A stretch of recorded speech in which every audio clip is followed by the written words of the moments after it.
Very fortunate to be talking to Melodie Robinson.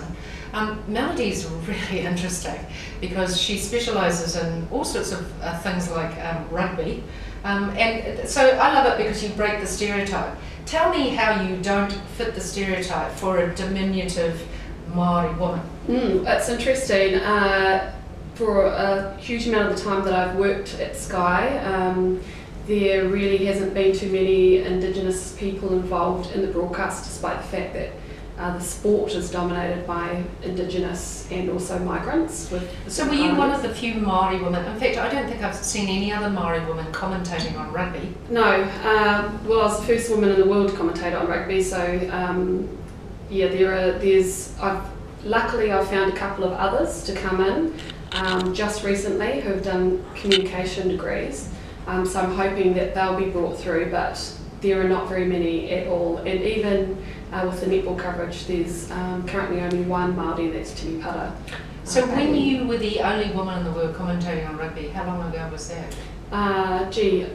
Only in the last 2 years has there been another one who has a full-time role. So tell me what that's been like, because it's clearly working right at the heart of the Ngā Bastion. Yeah, well, I guess it's been interesting and challenging. I think when you're a super diverse woman anyway, which might be Indigenous or a migrant, you come in with the idea that you're going to add something different and special to whatever you're working on, and that's kind of what I thought about rugby as well. But interestingly, the mindset there is they don't think that diverse or a female point of view is necessarily special. They think everything is just the same. They don't think you're coming from a different viewpoint. So, question, are you coming from a different viewpoint? Yeah. As a Māori woman? Yes. Commentating on rugby? Absolutely. For instance, I think that a lot of Māori view rugby as just entertainment and fun, and then when you look at some of, I guess, the coverage that's done, it's a little more analytical and doesn't necessarily serve that audience the same way.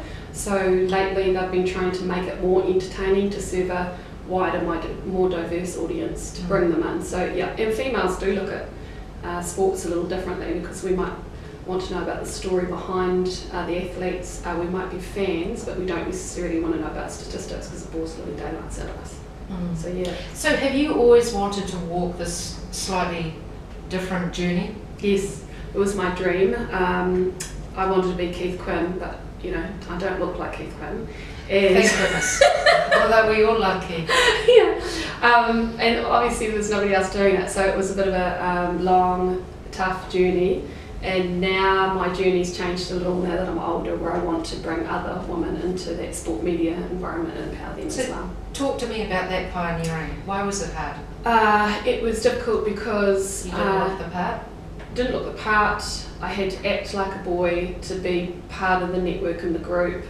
That has challenges in itself because there's a lot of travel, there's a lot of socialising, and you know, you have to be very careful about what you do, what you say, and other challenges as a female. You cannot get anything wrong. If you do, probably you'll be judged more harshly, and I think you're not just judged by a male audience, you're also judged by your workmates who expect people just to get out there and do it, and it's actually a lot more complex than that. You have to give people training, you have to give them a chance. So there are so many challenges. So do you have a family?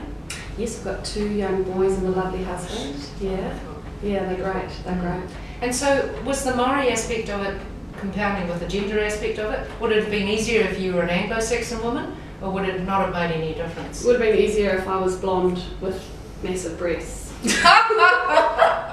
Yes. I'm not your classic broadcaster look, I guess. In fact, because you were a sportswoman. That's right, I was an athlete. In fact, they straightened my hair for years and years and years. What? And it's naturally curly like most Māori women. But and of course most Chinese women are busy trying to curl their hair, so it's just all a bit crazy. Yeah, no, they did. They said it wasn't quite the look for television. Well, see, whatever it is we look like, it's not right. I was just thinking, you know, they put powder on my face to make me look whiter, they try and make my hair curly. I mean, you know, they just won't leave us alone. That's right. I've gone back to curly now. I've gone natural. That's right. Well, you would look very strange, I think, with straight hair, but never mind. Yeah. So was that difficult for you, imposter syndrome? At the time, I was quite young when I was, I guess, making that pathway, so I didn't analyse it the same way, but now when I'm a little older, I can look back and say, yes, there were some incredibly big challenges there for me to overcome, but maybe that naivety of youthfulness helped, because you have to be quite robust, you can't be too emotional, you have to get stuck in there and not listen to some of the criticisms, because otherwise it will really kill you. And that's television generally, I think, anyway. But has it changed? No. Well, there is a... the population is now full of super diverse women. There's a critical mass. So if you've got television reflecting its audience, yes, where are the super diverse women? Well, there's a general desire to get those super diverse women on there, and currently they're trying to, but there is no support underneath to train them, support them, and mentor them through. So actually that's something I want to set up on the side, which I've been working on. So maybe super diverse women can help you. Yeah, that'd be great. It'd be amazing. Absolutely. And what do you think they need in this training? Is it? I mean, obviously they need all the skills, but is it about confidence? Is it about? Definitely about confidence, absolutely, and then they need the support so that if there are barriers or criticism, say on Twitter or something, that they know they've got people there for them. They need intellectual property, which isn't necessarily handed over from senior presenters, journalists, or commentators, and I'm willing to do that, because at the end of the day, if you're a legend in your employment or your career, it's because you're supporting the new people coming through, not because you're protecting your patch. So what can super diverse women do to assist? You can introduce me to more super diverse women that would love to get involved in sport media or media. That's the networking side of it. And I'd love to look at how you guys have set your whole thing up. I mean, it's very impressive. Yeah, with the sponsorship and that. Obviously there's not a lot of sponsorship money to go around for these kind of things. But no, and so we shouldn't duplicate. We'd love to support you. Thank you. So tell me, how are we going to change the world so that it's easier for those women who come after us? I think other women have to support other women. That's a big barrier to overcome. Obviously the women in your group are there to do that, but somehow we have to get more women on board with that. I think it's a very difficult thing. Do you think Anglo-Saxon women need to help? Yes, you always need champions, people that are open that there are specific challenges from coming from different backgrounds and to try and make it in whatever industry.